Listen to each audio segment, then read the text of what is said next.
E hoje eu vou iniciar o programa com o Dr. Rafael Melo, cirurgião do aparelho digestivo, que está aqui ao meu lado. Boa tarde, Dr. Rafael. Boa tarde, tudo bem? Seja muito bem-vindo. Obrigado. De São Paulo aqui para Prudente, né? Verdade, sempre um prazer. Você está aqui sempre de 15 em 15 dias? Sempre a cada 15 em 15 dias. Nós é que agradecemos, né, a sua presença e com certeza os prudentinos, porque você tem muito para nos orientar, muito para ajudar. Inclusive, a gente vai falar hoje, Dr. Rafael, sobre a alimentação. Qual a importância da alimentação em relação ao câncer? A alimentação tem um aspecto fundamental em relação ao câncer? Com toda certeza, Maíta, porque, veja bem, a maioria dos tumores que nós desenvolvemos no nosso trato digestório, eles são tumores relacionados ao nosso hábito de vida. Obviamente que existe um gatilho genético para várias doenças, por exemplo, o câncer de intestino, o câncer de pâncreas, de estômago, mas o que as pessoas comem faz toda a diferença nessa questão. Então, por exemplo, alimentos muito industrializados, alimentos embutidos, alimentos que contêm nitrosaminas, são alimentos que têm uma capacidade extrema de induzir um dano tecidual naquela mucosa, naquele tecido, e por conta disso acaba causando o desenvolvimento de um tumor. E esse tumor, que tipo de câncer que mais aparece que está relacionado com a alimentação, doutor Rafael? Então veja bem, nós poderíamos separar por setores do trato digestório. Quando nós pensamos no primeiro setor, que seria a primeira porção do trato digestório, que é o esôfago, o álcool e o tabaco são os principais fatores que do meio externo de social e de hábito de vida causam um desenvolvimento de câncer. Quando a gente desce já para o estômago, já muda um pouco isso. Então, por exemplo, na cultura asiática, existe o consumo de peixes que tem muitas nitrosaminas, o shoyu também, que tem um excesso de sal.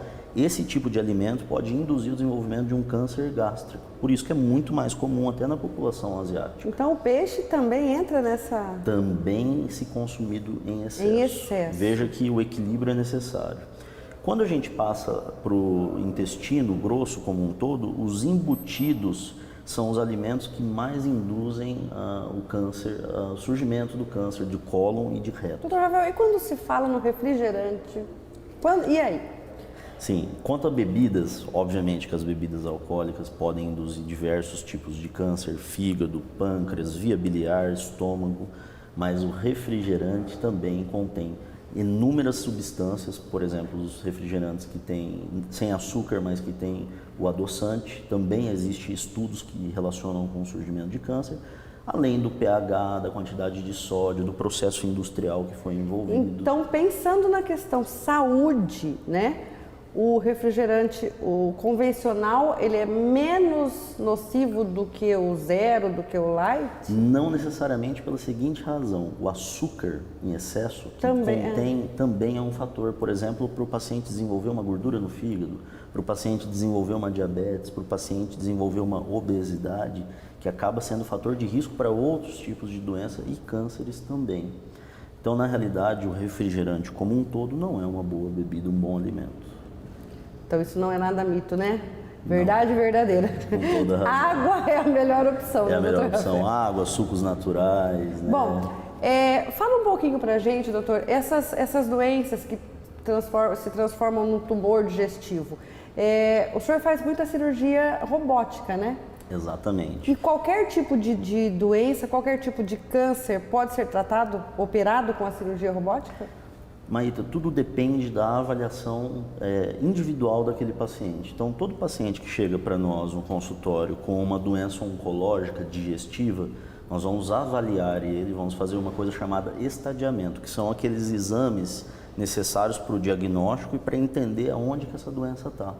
Uma vez que eu sei que a doença está localizada em locais específicos, que eu posso cirurgicamente ir lá e retirar essa doença, certo, e que isso seja viável de se fazer pela plataforma robótica, com o uso dessa técnica, é claro que esse doente vai ser um doente elegível para ser tratado dessa maneira, pelos benefícios que a gente pode ofertar para esse paciente. Uma recuperação mais rápida, menos dolorosa, menor sangramento, menor tempo cirúrgico e uma volta. O objetivo maior do cirurgião quando ele trata o câncer são dois: ofertar a cura para o paciente, que ele possa voltar à vida o mais próximo do normal que era antes com rapidez. E isso dá para se falar, tipo, em proporção? O paciente que operou de forma normal e o paciente convencional e o paciente que operou com um robô, por exemplo, ele ganha em quantos dias, ele já se recupera? Dá para falar isso? Acho que depende também de cada doença, né? Claro que depende da doença. A gente tem então assim, como que nós conseguimos quantificar essa diferença grande? Nós quantificamos de acordo com os estudos que são feitos da área. Então, por exemplo, existem estudos que comparam a evolução do paciente com câncer de pâncreas operado por via convencional e comparando com a via robótica. E existe uma diferença em termos de tempo médio de estadia hospitalar, tempo médio de UTI. É bem menos invasivo. É menor. Isso tem uma significância estatística. E a partir dessa significância estatística que isso passa a ter valor científico para que nós possamos comprovar o uso daquele método. Há quanto tempo está se fazendo a cirurgia robótica, doutor Rafael? E até para o pessoal, né, a gente já gravou outras vezes, explica um pouquinho o que é a cirurgia robótica, como ela é feita. Perfeito. A cirurgia robótica ela foi desenvolvida inicialmente nos Estados Unidos como um programa de uso militar que foi se transformado para o uso civil e hoje é amplamente usado no mundo todo. Existem milhares de plataformas robóticas de várias fabricantes já. Aqui no Brasil, iniciou os primeiros programas por volta da década passada e foi se consolidando. Por volta do ano de 2017, chegou a primeira plataforma XI aqui no Brasil, que é hoje o estandarte de robô, o melhor robô que nós temos, né, o da Vinci XI. Certo. O robô ele não opera sozinho, ele consiste em uma técnica onde você acopla o paciente aos braços do robô através de portais.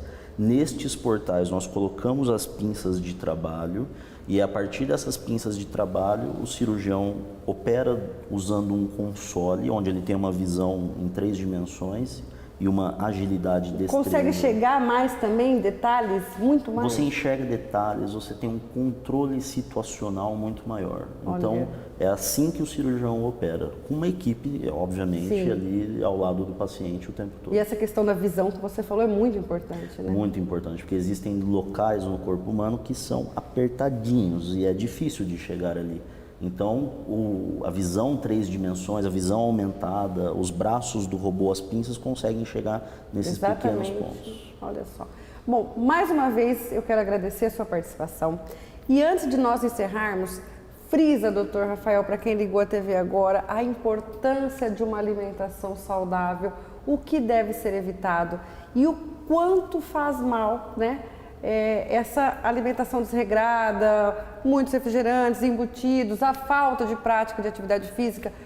O senhor, como um cirurgião oncológico do aparelho digestivo, ninguém melhor para dar esse depoimento, esse parecer para os nossos telespectadores, né? Eu diria que hoje nós somos inundados por diversos produtos industrializados. Existem N marcas de praticamente tudo. Mas o melhor produto para que você ingira é aquele orgânico, natural, que veio do campo, que usou o mínimo possível de agrotóxico, uma dieta mais rica em carnes, vegetais, alimentos ricos em vitaminas, minerais de qualidade, óleos vegetais de qualidade, não coisas sintéticas industrializadas. São esses alimentos com alto grau de processamento que normalmente induzem doenças no corpo humano. Que é o que eu falo, esse tipo de alimentação, ele vai trazer saúde para você. E a estética vai vir de brinde, né? Exatamente. Não é? Mais uma vez, obrigada pela sua participação, doutor Rafael. Obrigado pelo convite, uma honra.